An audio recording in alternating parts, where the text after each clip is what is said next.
पिता की गोद आज नहीं तो कल छूट जाएगी, लेकिन परम पिता की गोद मिल गई ना तो फिर कभी छूटेगी नहीं। तुम्हारी माता सुरति ने जो कहा है अच्छा है कहा है, तपसा आराध पुरुषम, भगवान की आराधना करो। अरे ये तो श्रेष्ठ मार्ग बताया है बेटा, जाओ भगवान की आराधना करो। माता सुनीति ने बालक ध्रुव को भेज दिया है। बालक ध्रुव छोटा सा बालक चल पड़ा ठाकुर जी से मिलने, भगवान से मिलने। जब कोई भगवान की तरफ चलता है ना तो भगवान उसकी तरफ 60 कदम चलते हैं। तुम एक कदम बढ़ा के तो देखो, भगवान तुमसे मिलने के लिए दौड़ पड़ेंगे। एक बार उनकी तरफ चल के तो देखो, ठाकुर जी तुमको गोद में लेने के लिए व्याकुल हो जाएंगे। और भगवान जिसको मिलना चाहते हैं का उसे किसी संत से मिला देते हैं। भगवान कब मिलते हैं? का पहले संतों को भेजते हैं। तो भगवान ने कहा मेरा बालक ध्रुव मुझसे मिलने आ रहा है, मेरे भक्त का सम्मान करने स्वागत करने किसको भेजा जाए? तो मेरे ठाकुर जी ने देवर्षि नारद जी को भेजा। नारद जाओ मेरे बालक ध्रुव को उसको समझाओ, उसको मंत्र दो जा करके। देवर्षि नारद जी आए, बालक ध्रुव से कहा ध्रुव कहां जा रहे हो? ध्रुव ने कहा भगवान को प्राप्त करने जा रहा हूं। अरे भगवान, इस उम्र में भगवान मिलते हैं क्या? जाओ जाओ घर वापस चले जाओ, यहां जंगल में चीता हाथी तुमको खा जाएंगे। ध्रुव ने कहा घर छोड़ के आए, अब तो तभी जाएंगे जब भगवान मिल जाएंगे। इतनी दृढ़ प्रतिज्ञा दृढ़ भाव देख करके देवर्षि नारद जी को दया आ गई। देवर्षि नारद जी ने मंत्र दिया, ओम नमो भगवते तुभ्यं वासुदेवाय धीमहि प्रद्युम्नाय निरुद्धाय नमः संकर्षणाय च। मंत्र दिया, ओम नमो भगवते वासुदेवाय। हमने आप लोगों से भी निवेदन किया था कि जपमाली माला झोली साथ में लेके जिसके पास में हो वो लेके आया करें, और जिसके पास न हो वो हमको बताइए, मैं मंगा दूंगा। बोलो राधे राधे। माला जरूर हाथ में रखो। का माला जपो या न जपो ये बाद की बात है, लेकिन हाथ में पकड़े रहो। मैं भी जपता नहीं हूं लेकिन हाथ में पकड़े रहता हूं। कभी कभी जब समय होता थोड़ा बहुत ले लेता, जप लेता हूं, लेकिन हाथ में माला झोली बराबर रहती है। इसका मतलब क्या है? का माला झोली देख करके भगवान की याद आएगी। माला झोली देखेंगे ना तो ठाकुर जी की याद आएगी, ये माला हमारे हाथ में है। मंत्र दिया है ओम नमो भगवते वासुदेवाय। ये 12 अक्षर मंत्र है, 12 अक्षर का मंत्र। ध्रुव जी महाराज यमुना के किनारे आए हैं और कठिन तपस्या की है। त्रिरात्रांते त्रिरात्रांते कपित्थ वदरासन आत्मवृत्त्यानुसारेण निन्ने निन्नेर्चयन्। 3 दिन व्यतीत हो जाते हैं तो कभी कैथा खा लेते हैं, कभी जामुन खा लेते हैं, कभी बेल का फल खा लेते हैं। इस तरह से 1 महीना व्यतीत किया। कपित्थ वदरासना। तीर्थ में जाओ तो वहां स्वादिष्ट पकवान खोजने का प्रयास मत करो। जब भगवान के मंदिर जाओ तो वहां स्वादिष्ट वस्तु के पीछे मत भागो। मैंने वृंदावन में देखा, लोग बिहारी जी का दर्शन करने आते हैं, मंदिर में बाद में जाते हैं, कचौड़ी वाले को ऑर्डर पहले देके जाते हैं। कचौड़ी वाले से कहते हैं बढ़िया तीखा बना के रखना, थोड़ा चटपटा बना के रखना, गरम गरम खाएंगे आकर के। और बिहारी जी का दर्शन करने जाते हैं। अब सोचो, दर्शन होगा कि कचौड़ी की याद आएगी? आज जल्दी से चलो नहीं कचौड़ी ठंडी हो जाएगी। अब बिहारी जी की जगह कचौड़ी याद आ रही है, कचौड़ी कहीं ठंडी न हो जाए। अरे खाते खाते तो जीवन निकल गया, अब तो स्वाद को छोड़ो, जो रूखा सूखा मिल जाए वो खाओ। वहां भोजन की चिंता मत करो, क्या मिला क्या नहीं मिला। जिसका स्वाद समाप्त हो जाएगा वही भगवान की भक्ति कर सकता है, नहीं तो स्वाद के लिए तो लोग विवाद कर बैठते हैं। बोलो राधे राधे। घर में भोजन में नमक थोड़ा सा कम हो जाए तो घर में महाभारत चालू हो जाता है, राम रस थोड़ा सा कम हो जाए तो महाभारत चालू हो जाता है, मिर्चा थोड़ा सा कम हो जाए तो झगड़ा चालू हो जाता है। ये क्या दिया खाने के लिए? भजन करिए, भोजन के लिए महाभारत मत करिए। परिवार वालों को भी थोड़ा शांति लेने दीजिए। जो मिल जाए तो दीयम वस्तु गोविंदम तुभ्यमेव समर्पये ग्रहाण सन्मुखो भूत्वा प्रसीद परमेश्वर। जो मिल जाए वह प्रसाद प्रेम से खाओ, भगवान को अर्पण करके खाओ। भोजन को खाना मत कहो, भोजन तो प्रसाद है, और प्रसाद जो सामने आता है उसको प्रणाम करके पाया जाता है। वह बासी हो, रूखा सूखा हो, बिना राम रस का हो, अधिक राम रस का हो, जो मिल जाए। क्योंकि तुम्हारा लक्ष्य स्वाद नहीं है, तुम्हारा लक्ष्य भगवान का भजन है। करही आर श्राद्ध फल कंदा, करही आर श्राद्ध फल कंदा, करही आर श्राद्ध फल कंदा, करही आर श्राद्ध फल कंदा, सुमेरा ब्रह्म सच्चिदानंद, सुमेरा ब्रह्म सच्चिदानंद, सुमेरा ब्रह्म सच्चिदानंद, सुमेरा ब्रह्म सच्चिदानंद। त्रिरात्रांते त्रिरात्रांते कपित्थ वज्रासन। एक महीना व्यतीत हुआ, दूसरे महीने के प्रारंभ होते ही वह कैठा और जामुन खाना भी छोड़ दिया। अब क्या करते हैं? का जल पी करके भगवान का भजन करते हैं। 6 दिनों के बाद जल पी के भगवान को याद करते हैं। इस तरह से दूसरा महीना व्यतीत किया। तीसरे महीने में जल पीना भी छोड़ करके सूखे पत्ते खा करके रहते हैं। 4 महीने पूर्ण हुए, 5वें महीना को पूर्ण किया। 6ठा महीना जैसे ही प्रारंभ किया तो श्वास लेना भी बंद कर दिया। जो हवा लेकर के भजन करते थे वह भी बंद कर दिया। भगवान के एकीभूत हुए हैं, और जैसे ही श्वास बंद हुई उसमें चराचर की श्वास बंद हो गई। देवता भगवान के पास में गए, प्रभु गजब हो गया, क्या हुआ? कहा सारे संसार की श्वास बंद हो गई है। भगवान ने ध्यान लगा के देखा, क्या हो रहा है? कहा ये तो उत्तानपाद के पुत्र ध्रुव तपस्या कर रहे हैं, मैं ध्रुव से मिलने जाऊंगा। और भगवान वैकुंठ से चले।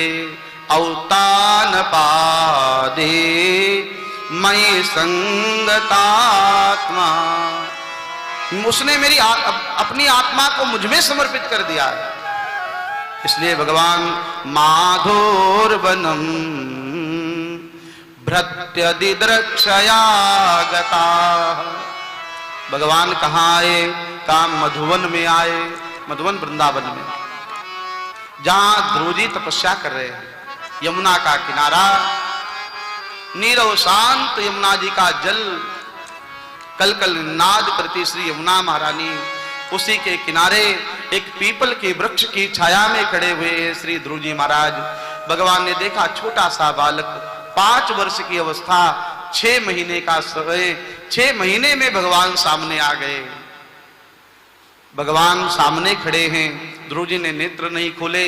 भगवान ने उस झांकी का आकर्षण किया है जो झांकी ध्रुव जी ध्यान करते थे। जैसे ही झांकी अदृश्य हुई, आंख खुली और सामने देखा स्वयं श्री हरि नारायण भगवान खड़े हुए थे, शंख चक्र गदा पद्म धारण किए हुए, मंद मुस्कान के साथ श्री हरि का दिव्य दर्शन हुआ। भगवान ने देखा ध्रुव खड़े हुए हैं, हाथ जोड़े हैं, कुछ बोलना चाहते हैं, लेकिन बोले क्या? बोलने के लिए कुछ याद ही नहीं है, कोई मंत्र पढ़ा नहीं है। का भगवान के सामने बहुत विद्वता की आवश्यकता नहीं होती, भगवान के सामने भाव की आवश्यकता होती। क्या बोले? तो भगवान ने अपना शंख निकाला और वह शंख ध्रुव जी के कपोल से स्पर्श कराया। संस्पर्श बालम कृपया कपोले। ध्रुव जी के गले से जैसे ही गाल पर शंख का स्पर्श कराया, ध्रुव जी के अंदर जो सोई हुई सरस्वती थी वह सरस्वती जागृत हो गई। और फिर ध्रुव जी महाराज ने बड़ी ही भावमयी स्तुति गाई है, भगवान की सुंदर स्तुति की है। योऽन्तः प्रविश्य मम वाचमिमां प्रसुप्ताम् संजीवयत्यखिल शक्तिधर सुधाम्ना अन्यास्त हस्तचरण श्रवणत्वगादि प्राणान्नमो भगवते पुरुषाय तुभ्यम्। हे प्रभु, आपको मेरा प्रणाम है। आप ही तो है जो सारे संसार को शक्ति प्रदान करते हैं। हमारे शरीर में जो भी है भगवान की तो शक्ति है। जबान को बोलने की शक्ति कौन देता है? आंखों को देखने की शक्ति कौन देता है? हमारे पैरों में चलने की शक्ति कौन देता है? हाथों को कोई भी कर्म करने की शक्ति कौन देता है? अन्यास्त हस्त चरण श्रवणत्वगादीन प्राणान नमो भगवते पुरुषाय शुभ्यम। हे ठाकुर जी, आप ही तो हैं जो आप हमें शक्ति प्रदान करते हैं। इस तरह से भगवान की स्तुति गाई है। भगवान ने कहा, बेटा ध्रुव कुछ वरदान मांगो। ध्रुव ने कहा, प्रभु अब कुछ चाहिए नहीं। यद्यपि मांग लेकर के आया था, कामना लेकर के आया था कि मुझे पिता की गोद मिल जाए, लेकिन आपका दर्शन करने के बाद वह कामना समाप्त हो गई है, वह वासना समाप्त हो गई। क्योंकि भगवान के दर्शन के बाद फिर कोई वासना शेष नहीं रहती। एक बार भी अगर दर्शन हो जाए ठाकुर जी का तो सारी कामना समाप्त हो जाती है। भगवान ने कहा, ध्रुव जो तुमने बाद में मांगा है वह बाद में मिलेगा, जो तुम पहले चाहते थे वो पहले मिलेगा। तुमने पिता के राज्य की इच्छा से भजन प्रारंभ किया था, मैं तुम्हें तुम्हारे पिता का 36,000 वर्ष के लिए राज्य देता हूं। 1-2 वर्ष का नहीं, 36,000 वर्ष के लिए भगवान ने ध्रुव को राजा का पद दिया है और कहा उसके बाद तुम मेरे धाम आओगे। तो ध्रुव जी वापस आए हैं। आज उत्तानपाद को समाचार मिला कि हे राजा, तुम्हारा जो पुत्र है वो भगवान को प्राप्त करके वापस आ रहा है। आज उत्तानपाद अपने को बड़ा दुखी मान रहे हैं, निंदित मान रहे हैं कि मेरा बेटा मुझे छोड़ के चला गया था, आज भगवान को प्राप्त करके आ रहा। ये प्रसन्नता मन में है। ध्रुव का स्वागत करने के लिए महाराज आत्मदेव स्वयं, महाराज उत्तानपाद स्वयं आगे आए हैं। महाराज उत्तानपाद ने अपने पुत्र ध्रुव का स्वागत किया है, राज्य दिया है। ध्रुव जी का विवाह हुआ है और ध्रुव के जो छोटे भाई उत्तम हैं उनका भी विवाह हुआ। ध्रुव जी महाराज 36,000 वर्ष राज्य करते हैं। एक बार की बात है, जो इनके छोटे भाई उत्तम हैं वो कुबेर के यहाँ गए अलकापुरी में। वहां पर जाकर कुछ यक्षों के साथ विवाद हो गया और यक्षों के साथ विवाद में यक्षों के हाथों से उत्तम की मृत्यु हुई है। ये समाचार ध्रुव जी को मिला। ध्रुव जी को बहुत क्रोध आया।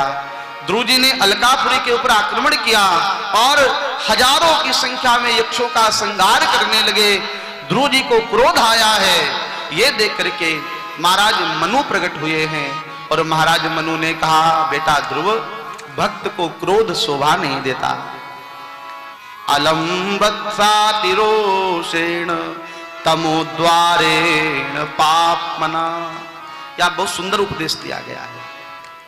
देखो, क्रोध जब आए तो ये ध्यान रखो, एक दिन में एक बार किया हुआ क्रोध तुम्हारे पूरे दिन का पुण्य समाप्त कर देता है।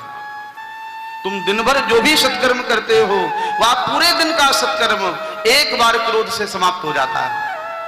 इसलिए प्रयास ये करिए हमें क्रोध ना आए। किसी पर क्रोध करने से क्या लाभ है?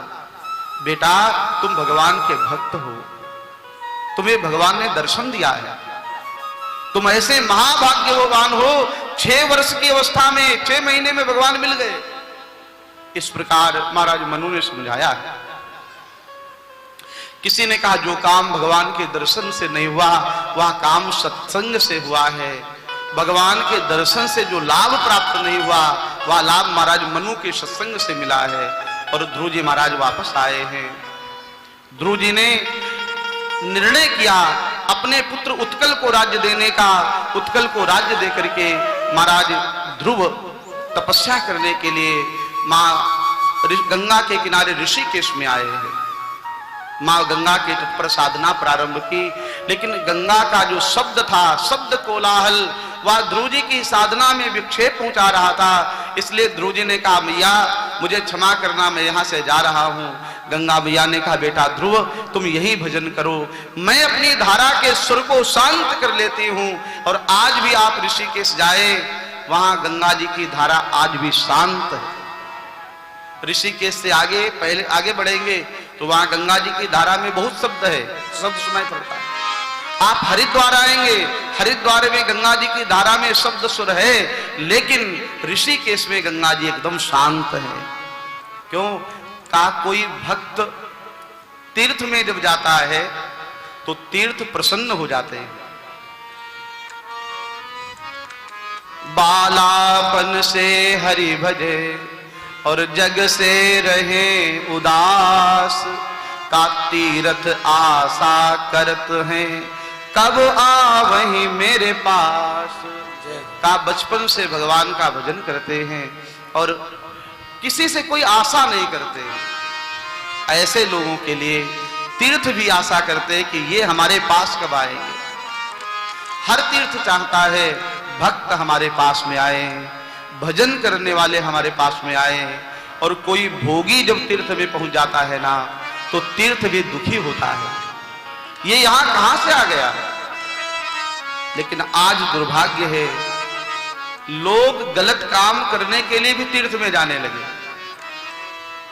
लोग प्याज लहसुन का सेवन तीर्थ में जाके करते हैं। प्याज लहसुन से छोड़ दीजिए, तीर्थ में जाकर मदिरा का पान करते हैं। मैंने देखा और सुना है, वृंदावन जाएंगे, हरिद्वार जाएंगे, अयोध्या जाएंगे, क्योंकि उनका 2 बहाना मिल गया। एक तो तीर्थ गए हैं, दूसरा पिकनिक मनाने के लिए चले गए। विवाह हुआ तो हरिद्वार चले गए। विवाह के बाद हरिद्वार जाइए, लेकिन वहां साधना करिए, तब विवाह जाने की आवश्यकता है, तब वहां महत्व है। तीर्थ में भोग के लिए नहीं, साधना के लिए जाया जाए। बद्रीनाथ, केदारनाथ, लोग वहां प्याज लहसुन का सेवन करने लगे तो तीर्थ दुखी होता है। उसका परिणाम 2013 में सब लोगों ने देखा हुआ है।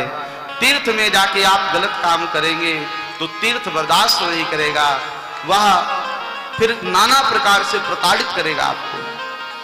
इसलिए तीर्थ में जितना हो सके उतना साधना करें, तीर्थ में जाकर के सत्कर्म करें, दान करें, वहां जितनी सेवा हो सके सेवा करें।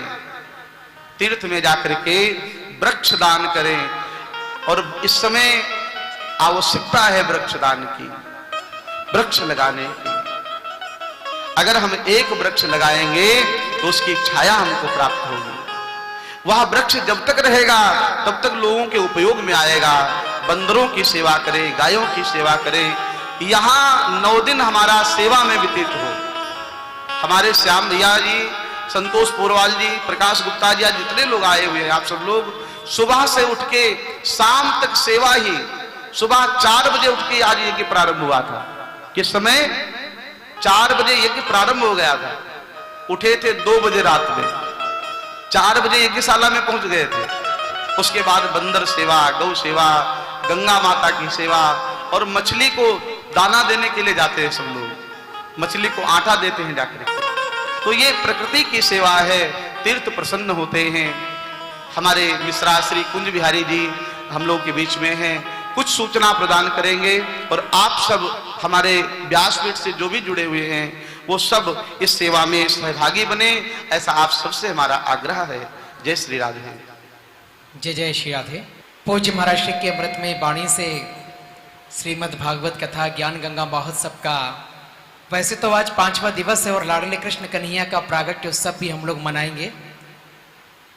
बहुत ही सुंदर चर्चा गुरुदेव के अमृत में वाणी से हम लोग सुन रहे हैं, और जैसे कि पूज्य महर्षि ने अभी अब हम सभी भक्तों को बताया, कई बार दर्शन करने से लाभ नहीं मिलता, सदगुरु के सानिध्य प्राप्त करने से वह लाभ मिल जाता है, सत्संग करने से वह लाभ मिल जाता है। और लिखा भी गया है कि बिन सत्संग विवेक ना होई। जब तक सत्संग आपके जीवन में नहीं होगा तब तक आपको विवेक की प्राप्ति नहीं होगी, यानी कि ज्ञान की प्राप्ति नहीं होगी। और जब बात ज्ञान की आती है, धर्म की आती है, तो बहुत सारे तीर्थों में, धामों में हम जाकर कथाओं का अनुष्ठान कराते हैं, कथाओं से जुड़ जाते हैं और अपने जीवन के बेहतर पुण्यों को उदय करते हुए देखते हैं। लेकिन सुकृताल में आना, यहां तात्पर्य ये होता है कि आप अपने जीवन में चाहते हैं सुख, आप अपने जीवन में चाहते हैं शांति, आप अपने जीवन में चाहते हैं समृद्धि, और वह सब तीनों वस्तुएं कहां मिलती हैं? सुकृताल में आकर भगवान की कथा सुनकर मिलती हैं। और पूज्य महाराज श्री परम श्रद्धेय श्री राघव शरण जी महाराज, जिनका आगमन इस स्थान से हुआ है, वो अपने आप में बहुत बड़ा धाम है, बहुत बड़ा तीर्थ है। आप सभी जानते हैं पूज्य महाराज श्री का आगमन अयोध्या जी से हुआ है, और अयोध्या धाम की महिमा का वर्णन कोई नहीं कर सकता। आज हमारे युग में जो हमारी युवा पीढ़ी है, हम तो यही कहेंगे कि जो सुख हमारे पूर्वजों को 500 सालों में नहीं मिला, वो सुख हमारी युवा पीढ़ी को मिला है।